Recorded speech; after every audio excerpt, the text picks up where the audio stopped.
ಕೊಪ್ಪಳ ಜಿಲ್ಲೆಯ ಯಲಬುರ್ಗಾ ವಿಧಾನಸಭಾ ಕ್ಷೇತ್ರದಲ್ಲಿ ಭೂಸ್ವಾಧೀನ ವಿಚಾರ ಇದೀಗ ರಾಜಕೀಯವಾಗಿ ಭಾರೀ ಚರ್ಚೆಗೆ ಗ್ರಾಸವಾಗಿದೆ.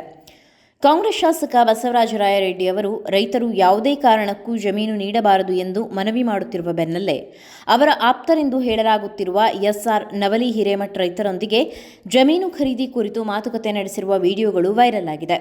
ಈ ಬೆಳವಣಿಗೆ ಕ್ಷೇತ್ರದ ರಾಜಕೀಯದಲ್ಲಿ ಹೊಸ ವಿವಾದಕ್ಕೆ ಕಾರಣವಾಗಿದೆ. ವೈರಲ್ ಆಗಿರುವ ವಿಡಿಯೋಗಳಲ್ಲಿ ಎಸ್ಆರ್ ನವಲಿ ಹಿರೇಮಠ್ ರೈತರ ಸಭೆ ನಡೆಸಿ ಕೆಪಿಟಿಸಿಎಲ್ ವಿದ್ಯುತ್ ಸಬ್ಸ್ಟೇಷನ್ ಹಾಗೂ ವಿದ್ಯುತ್ ಯೋಜನೆಗಾಗಿ ಜಮೀನು ಖರೀದಿ ಕುರಿತು ಚರ್ಚಿಸುತ್ತಿರುವ ದೃಶ್ಯಗಳು ಕಂಡುಬಂದಿದೆ. ರೈತರು ಪ್ರತಿ ಎಕರೆಗೆ 40 ಲಕ್ಷ ರೂಪಾಯಿ ಕೇಳುತ್ತಿದ್ದರೆ 30 ರಿಂದ 32 ಲಕ್ಷ ರೂಪಾಯಿಗೆ ಒಪ್ಪಂದ ಸಾಧ್ಯವಾಗಬಹುದು ಎಂದು ಅವರು ಹೇಳಿರುವುದು ವಿಡಿಯೋದಲ್ಲಿ ದಾಖಲಾಗಿದೆ.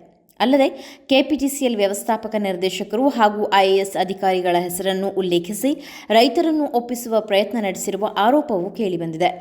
ಈ ವಿಡಿಯೋಗಳು ವೈರಲ್ ಆದ ಬೆನ್ನಲ್ಲೇ ಶಾಸಕ ಬಸವರಾಜ ರಾಯರೆಡ್ಡಿ ಎಚ್ಚೆತ್ತುಕೊಂಡಿದ್ದಾರೆ. ಯಲಬುರ್ಗಾ ಕ್ಷೇತ್ರದಲ್ಲಿ ಪ್ರಸ್ತಾವಿತ 770 ಮೆಗಾವ್ಯಾಟ್ ವಿದ್ಯುತ್ ಯೋಜನೆಗಾಗಿ ನಡೆಯುತ್ತಿರುವ ಭೂಸ್ವಾಧೀನ ಪ್ರಕ್ರಿಯೆಯನ್ನು ತಕ್ಷಣವೇ ಸ್ಥಗಿತಗೊಳಿಸುವಂತೆ ಕೊಪ್ಪಳ ಜಿಲ್ಲಾಧಿಕಾರಿ ಕೆಪಿಸಿಎಲ್ ಮತ್ತು ಕೆಪಿಟಿಸಿಎಲ್ ವ್ಯವಸ್ಥಾಪಕ ನಿರ್ದೇಶಕರಿಗೆ ಪತ್ರ ಬರೆದಿದ್ದಾರೆ. ಪತ್ರದಲ್ಲಿ ಯಲಬುರ್ಗಾ ಹಾಗೂ ಕೂಕನೂರು ತಾಲೂಕಿನ ರೈತರ ಭೂಮಿಯನ್ನು ಸ್ವಾಧೀನಪಡಿಸಿಕೊಳ್ಳುವುದರಿಂದ ಸಾವಿರಾರು ರೈತರಿಗೆ ತೀವ್ರ ಸಂಕಷ್ಟ ಉಂಟಾಗಲಿದೆ ಎಂದು ಆತಂಕ ವ್ಯಕ್ತಪಡಿಸಿರುವ ಶಾಸಕರು ಯೋಜನೆಯನ್ನು ಅಗತ್ಯವಿದ್ದರೆ ಸರ್ಕಾರದ ಜಮೀನಿನಲ್ಲಿ ಅಥವಾ ಬೇರೆ ಪ್ರದೇಶದಲ್ಲಿ ಅನುಷ್ಠಾನಗೊಳಿಸುವಂತೆ ಮನವಿ ಮಾಡಿದ್ದಾರೆ. ದೊಡ್ಡ ಪ್ರಮಾಣದಲ್ಲಿ ಕೃಷಿ ಭೂಮಿ ಕಳೆದುಕೊಂಡರೆ ರೈತರ ಜೀವನೋಪಾಯ ಕಳೆದುಕೊಳ್ಳುವ ಪರಿಸ್ಥಿತಿ ನಿರ್ಮಾಣವಾಗಲಿದೆ ಎಂಬ ಕಳವಳವನ್ನು ಅವರು ವ್ಯಕ್ತಪಡಿಸಿದ್ದಾರೆ. ಒಂದೆಡೆ ಶಾಸಕರು ಭೂಸ್ವಾಧೀನಕ್ಕೆ ವಿರೋಧ ವ್ಯಕ್ತಪಡಿಸುತ್ತಿದ್ದರೆ ಮತ್ತೊಂದೆಡೆ ಅವರ ಆಪ್ತರೆಂದು ಹೇಳಲಾಗುತ್ತಿರುವ ವ್ಯಕ್ತಿಯ ವಿಡಿಯೋಗಳು ವೈರಲ್ ಆಗಿರುವುದು ಹಲವು ಪ್ರಶ್ನೆಗಳನ್ನು ಹುಟ್ಟುಹಾಕಿದೆ.